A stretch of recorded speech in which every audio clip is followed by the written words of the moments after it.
ये बहुत ज्यादा इजी है। अगर आपने पिछला वीडियो देखा है, मेरे कॉन्सेप्ट वाला वीडियो, तो आप लोग को ये सम इसमें रिलेटेड जितने भी सम है आसानी से, एकदम आसानी से समझ में आ जाएंगे। ठीक है, तो आप वो वीडियो जरूर देखिएगा। ठीक है, तो हम लोग स्टार्ट करते हैं। ये सब पढ़ लेते हैं पहले क्या लिखा हुआ है। पवन मेडिकल सप्लाइज मेडिसिन। पवन मेडिकल क्या कर रहा है? सप्लाई कर रहा है मेडिसिन। जो नॉर्मल सी बात है ये। On some medicine the rate of GST is 12%। कुछ मेडिसिन के ऊपर जो रेट ऑफ GST लगा हुआ है वो 12% लगा हुआ है। ठीक है, then what is the rate of CGST and SGST? मैंने पहले बताया कि किसी स्टेट के अंदर कोई भी व्यापार किया जाता है तो अगर उस पे GST लग रहा है तो GST दो भाग में डिवाइड हो जाता है, सेम पार्ट में, CGST और SGST। ठीक है, तो अगर GST 12% तो गारंटी है CGST और SGST आधा डिवाइड होगा उसमें, 6 और 6%। यही आंसर, लेकिन हम लोग को उसको लिख के दिखाना पड़ेगा। तो सबसे पहले क्या लिखोगे? The rate of GST। कितना है रेट ऑफ GST? 12%। ठीक है, रेट ऑफ GST क्या दिया हुआ है? 12%। तो रेट ऑफ CGST क्या होगा? रेट ऑफ CGST इक्वल होता है रेट ऑफ SGST। ठीक है, रेट ऑफ CGST और रेट ऑफ SGST दोनों का रेट क्या होता है? सेम होता है। ठीक है, तो कैसे निकालोगे? लिखना है रेट ऑफ GST अपॉन 2। ठीक है, रेट ऑफ GST अपॉन 2। तो रेट ऑफ GST कितना है? 12/2। तो ये कैंसिल कर दो, तो कितना आ गया? 6%। तो रेट ऑफ CGST और रेट ऑफ GST क्या हो गया? रेट ऑफ CGST इक्वल होगा rate of SGST is equal to कितना परसेंट? 6%। तो ये दोनों का कितना हो जाएगा? 6% हो जाएगा। तो और ये तुम्हारा क्या हो जाएगा? फर्स्ट क्वेश्चन का आंसर हो जाएगा। ठीक है, सिंपल है ना? तो बहुत इजी है। अगर आपको कॉन्सेप्ट समझ में आ गया है तो ये आसानी से आप कर सकते हो। ठीक है, इसका स्क्रीनशॉट ले लो, फिर हम लोग सम नंबर सेकंड करते हैं। समझा ना आप लोगों को ये पूरा चीज? कुछ नहीं है। देखो, रेट ऑफ CGST और रेट ऑफ SGST निकालने का फॉर्मूला क्या है? Rate of GST upon 2। Rate of GST है, उसको 2 से डिवाइड कर दो, तो जो वैल्यू आएगा वो इन दोनों का ही वैल्यू होगा, क्योंकि इन दोनों का वैल्यू हमेशा सेम होता है। ठीक है, तो इसका स्क्रीनशॉट ले लो, फिर हम सेकंड सम चालू करते हैं। तो स्टूडेंट आ जाते हैं क्वेश्चन नंबर सेकंड पे। ठीक है, ये भी बहुत ज्यादा चिंदी क्वेश्चन है। ठीक है, क्वेश्चन देखो क्या बोल रहा है। On a certain article of rate of CGST is 9%। कोई आर्टिकल हमने लिया है जिसके ऊपर CGST कितना परसेंट है? 9%। Then what is the rate of SGST? ऐसा क्वेश्चन है। मतलब CGST और SGST का वैल्यू तो सेम होता है, हमने अभी देखा थोड़ी देर पहले, है ना? और उसके बाद क्या बोल रहा है? GST निकालना है। तो सिंपल सी बात है, सबसे पहले क्या लिखोगे? द रेट ऑफ CGST का रेट कितना है? 9% है। ठीक है, ये तो लिख लिया हमने जो दिया गया था। अब SGST निकाल लेते हैं। तो the rate of CGST equal होता है रेट ऑफ SGST। तो इसका भी वैल्यू कितना आ जाएगा? 9%। SGST का भी वैल्यू कितना आ गया? 9% आ गया। ठीक है, अब क्या निकालना है हम लोगों को? उसके बाद निकालना है द रेट ऑफ GST। तो the rate of GST, rate of GST निकालना है। तो क्या करेंगे? SGST और CGST के रेट को जोड़ देंगे, ऐड कर देंगे। तो लिखेंगे rate of CGST plus rate of SGST। ठीक है, बस इतना ही करना है। अभी 9% था प्लस 9%, 9% को जोड़ दिया तो कितना आ गया? 18%। तो रेट ऑफ GST कितना हो गया? रेट ऑफ GST कितना हो गया? 18% हो गया। तो यहां पे ऐसा लिख देते हैं, rate of SGST is 9% and rate of GST is 18%। ठीक है, तो इस तरह से तुम्हारा ये सेकंड वाला भी आंसर हो गया। सिंपल है ना, देखो सिंपल सी बात है। सीजीएसटी दिया है तो गारंटी है एसजीएसटी क्या होगा, सेम होगा। तो यहाँ पे वही लिखा मैंने, सीजीएसटी का वैल्यू 9%, तो सीजीएसटी और एसजीएसटी सेम है इसलिए 9% हो गए दोनों के दोनों। अब रेट ऑफ जीएसटी के अंदर दोनों आ जाते हैं, इंक्लूडेबल है, तो इन दोनों को ऐड कर देना है बस, तुम्हारा क्या आ जाएगा, जीएसटी निकल जाएगा, रेट ऑफ जीएसटी, और लास्ट में आंसर लिख दीजिएगा। ठीक है, तो इसका स्क्रीनशॉट ले लीजिए, फिर हम लोग थर्ड वाला सम चालू करते हैं। तो स्टूडेंट आ जाते हैं सम नंबर 3 पर। क्वेश्चन देखो क्या क्या है। MS real paints sold 2 tins of lustre paint, मतलब लस्टर मतलब चमकने वाली, ठीक है, 2 टिन पेंट्स का भेज रहे हैं वो, एंड टैक्सेबल वैल्यू इस tin is rupees 2800। Lustre paint का जो टिन है, एक टिन की कीमत है 2800 रुपए, ठीक है, एक ही है 2800 रुपए, ठीक है, तो उसने कितना भेजा है, 2 भेजा है। If the rate of GST 28%, find the CGST and SGST charge। मतलब बहुत सिंपल है। देखो सिंपल सी एक चीज याद रखना हमेशा, कभी भी जो टैक्स लगता है, जीएसटी जो लगती है, वो टैक्सेबल वैल्यू पे लगती है। ठीक है, तो टैक्सेबल वैल्यू पर ही जीएसटी लगती है, याद रखना, टोटल वैल्यू पे नहीं लगती है, टैक्सेबल वैल्यू पे लगती है। ठीक है, लिखा है देखो, टैक्सेबल वैल्यू ऑफ इस टिन, टैक्सेबल वैल्यू है ना, इसलिए इस पे जीएसटी लगेगा। ठीक है, तो हम लोग ले लेते हैं, सबसे पहले सॉल्व कर लेते हैं। सॉल्व करने में क्या लिखेंगे, पहले taxable value of each tin कितना है, 2800 रुपीस। ठीक है, एक टिन की कीमत कितनी है, लस्टर पेंट की जो एक टिन है उसकी कीमत कितनी है, 2800 रुपए। तो उसने कितना भेजा है, 2 भेजा है। ठीक है, तो यहां लिख देंगे टैक्सेबल वैल्यू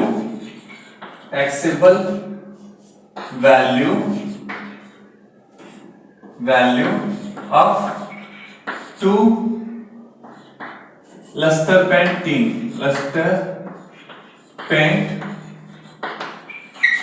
टिन। ठीक है, 2 है तो क्या करोगे, 2800 मल्टीप्लाई 2, तो कितना आ जाएगा, 0 0 0 0 2 8 जा 16, 2 2 जा 4 5, कितना आ जा रहा है, 5600। मतलब 2 टिन की कीमत कितनी हो गई, 5600 रुपए। ठीक है, अब उसके ऊपर जीएसटी कितना है, जीएसटी है 28%, तो इसके ऊपर अभी क्या निकालेंगे हम लोग, जीएसटी निकालेंगे। ठीक है, यहां पे क्या लिख देंगे, रेट ऑफ जीएसटी,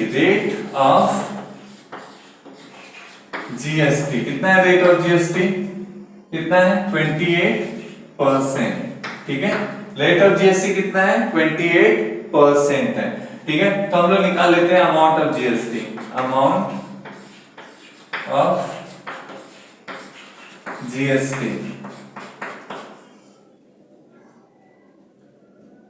जीएसटी कैसे निकलेगा, 5600 है ना, 5600 उसका 28% निकालना है, 28%, तो 28% का मतलब होता है 28/100 हो जाता है।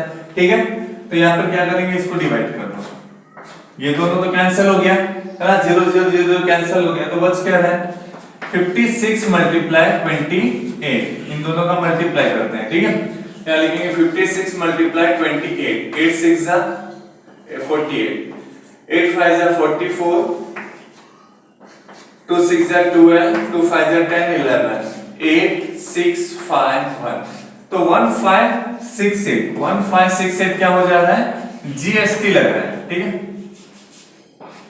ये क्या हो गया, अमाउंट ऑफ जीएसटी हो गया, मतलब 5600 का 28% कितना हो जाता है, 1568 हो जाता है। ठीक है, अब हमें निकालना क्या है, सीजीएसटी और एसजीएसटी निकालनी है, तो सिंपल है। ठीक है, पहले इसका स्क्रीनशॉट ले लो, फिर मैं आगे का बताता हूं।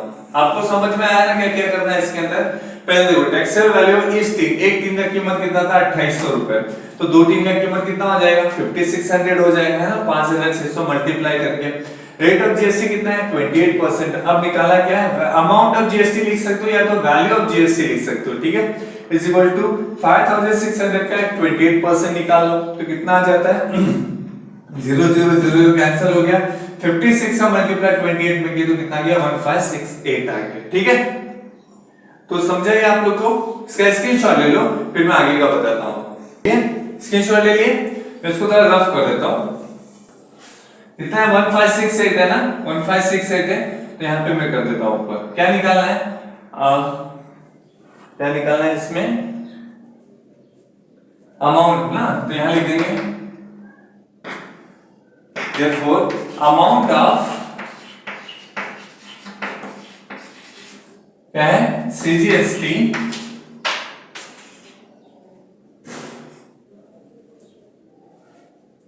क्या लिखेंगे, amount of CGST equal amount of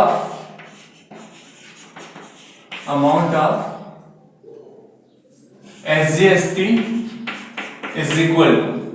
ठीक है, इक्वल करना है अभी, सिंपल सा बात है, ये दोनों का वैल्यू इक्वल होता है, CGST और SGST का वैल्यू इक्वल होता है। ठीक है, तो हम लोग ने देखो अमाउंट ऑफ GST निकाला हुआ है, तो लिखेंगे अमाउंट ऑफ GST अपॉन 2। ठीक है, अमाउंट ऑफ GST अपॉन 2, ये मैं रफ कर देता हूं। तो अमाउंट ऑफ GST कितना निकाले हो, 1568 निकाले हो ना, तो अमाउंट ऑफ GST कितना 1568 है, तो यहां आ जाएगा 1568 अपॉन 2। ठीक है, तो इसको डिवाइड कर लेते हैं, तो 2 से डिवाइड कर दो 1568 को, 2 7 जा 40, 1 6 2 8 जा 16 और आ जाएगा यहां पर 8, 2 4 जा 8। ठीक है, तो अगर मैं इसको कट करता हूं तो कितना आ जाता है 784 रुपीस। ठीक है, तो अमाउंट परसेंटेज डाल दे रहा हूं बार बार में, यहाँ परसेंटेज नहीं आएगा, यहाँ पे रुपीस आएगा। ठीक है, 784 रुपीस आ जाएगा किसका, SGST और CGST का अमाउंट आ जाएगा। तो आंसर लिख देंगे यहाँ पे amount of CGST equal amount of SGST is equal to कितना 784 रुपीस। तो ये क्या हो गया, तुम्हारा आंसर हो गया। ठीक है, तो कितना इजी है ये, देखो बहुत ज्यादा इजी है। बस आपको क्या निकालना है, टैक्सेबल वैल्यूज निकाल लेना है, जीएसटी उसमें से जीएसटी वहां पे निकाल लेना है। ठीक है, टैक्सेबल अमाउंट पे जीएसटी निकाल लेना और जीएसटी का जो भी अमाउंट निकलेगा उसको हाफ ऑफ में डिवाइड कर देना है, तो सीजीएसटी और एसजीएसटी का वैल्यू भी आ जाएगा। ठीक है, तो ये इसका भी स्क्रीनशॉट ले लो, फिर हम लोग सम नंबर 4 स्टार्ट करते हैं। तो स्टूडेंट स्टार्ट करते हैं सम नंबर 4। क्वेश्चन पढ़ लेते हैं क्या क्या दिया हुआ, बहुत इजी सम है। The taxable value of wrist watch built is ₹586, मतलब wrist watch built, ये इसकी बात हो रही है। ठीक है, कितने रुपए की, रुपया नहीं दिया, टोटल अमाउंट नहीं दिया हुआ है, बस दिया है कि टैक्सेबल वैल्यू कितनी है 586 है और जीएसटी कितना लग रहा है उसके ऊपर 18% लग रहा है। ठीक है, तो तुम्हें ये बताना है कि कस्टमर को वो bill, price of bill for the customer कितना होगा या कंज्यूमर कितना होगा। ठीक है, बहुत इजी है। पहले देख लेते हैं टैक्सेबल वैल्यू क्या है उसका। Taxable value of wrist watch build कितना है 586 रुपीज। ठीक है, 586 रुपीज है, समझा आप लोगों को, 586 रुपीज है वो। अब और क्या दिया हुआ है, रेट ऑफ जीएसटी दिया हुआ है। रेट ऑफ जीएसटी क्या दिया हुआ है, जीएसटी दिया हुआ है 18%। ठीक है, तो हम लोग क्या करते हैं पता है, सबसे पहले अमाउंट ऑफ जीएसटी निकाल लेते हैं। तो अमाउंट ऑफ जीएसटी कैसे निकलेगा, अमाउंट ऑफ जीएसटी किसके ऊपर निकालने वाले हो तुम, जो taxable value of research bill का उसके ऊपर। तो कितना है उसका वैल्यू 586 है और जीएसटी कितना है 18% है, तो ये ऐसा लिख दिया। ठीक है, तो हम लोग क्या करेंगे ना, पहले इन दोनों का मल्टीप्लाई कर लेते हैं। 586 मल्टीप्लाई 18, 8 6 जा 48, 8 8 जा 64 और 4 68, 8 5 जा 40 और 40 46, 6 8 5। तो यहाँ 8 आता है, 8 6 14 हो जाता है, 8 6 ये भी 14 15 हो जाता है, 5 5 10, तो कितना आता है 10 5 4 8, तो आ जाएगा 10 5 4 8 और नीचे कितना है 100। अब देखो ये डिवाइड करना कितना इजी हो गया ना, 100 है, 100 से अगर मैं इसको डिवाइड करूंगा तो केवल यहाँ पॉइंट लगाना पड़ेगा मुझे, तो आ जाएगा 105.48 रुपीस। ठीक है, तो जीएसटी कितना लग रहा है, अमाउंट का जीएसटी कितना आ रहा है 105 रुपए 48 पैसे। अब इसको और जो टैक्सेबल वैल्यू है रिस्ट वॉच का वो दोनों ऐड कर दो और तुम्हारा आंसर आ जाएगा। ठीक है, सिंपल है बहुत ज्यादा ये। तो नीचे क्या लिखेंगे, क्या लिखा है, the price of the bed for the consumer, the price of wrist was built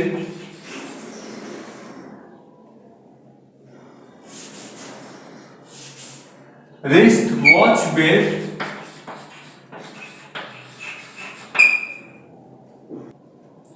for the consumer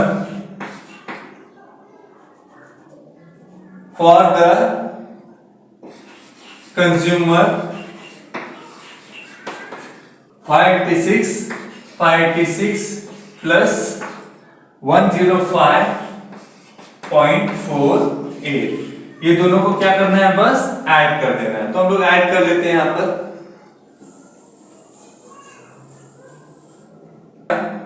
586 के नीचे कौन सा वैल्यू लिखोगे, 105.48, यहाँ पे 0.00 कर दो, यहाँ 8 4 6 और 5 11 9 6, तो आंसर कितना आ जाएगा 691.48 रुपीस। ये हो गया तुम्हारा आंसर। समझा कितना इजी है ना, बहुत ज्यादा इजी है ये। टैक्सेबल वैल्यू लिख दिया पहले जो दिया गया था क्वेश्चन के अंदर, रेट ऑफ जीएसटी लिख दिया, बस हमें अमाउंट ऑफ जीएसटी निकालना है। अमाउंट ऑफ जीएसटी कैसे निकलेगा, टैक्सेबल वैल्यू जो बिल का है उसमें 18% जीएसटी निकालो, तो कितना है 105.48 आ गया। अब ये वैल्यू और जो टैक्सेबल वैल्यू थी 586, उन दोनों को ऐड कर दो, तो कितने में दुकानदार ने बेचा है सामने वाले को वो तुम्हें पता चल जाएगा। 691 रुपीस 48 पैसे में दुकानदार ने बेचा या कंज्यूमर को पड़ा उतना रुपया 691.48 रुपीस। ठीक है, तो ये चौथा सम खत्म हो गया। कितना इजी थी समझना इसमें, बस आपको कॉन्सेप्ट समझ में आना चाहिए। ठीक है।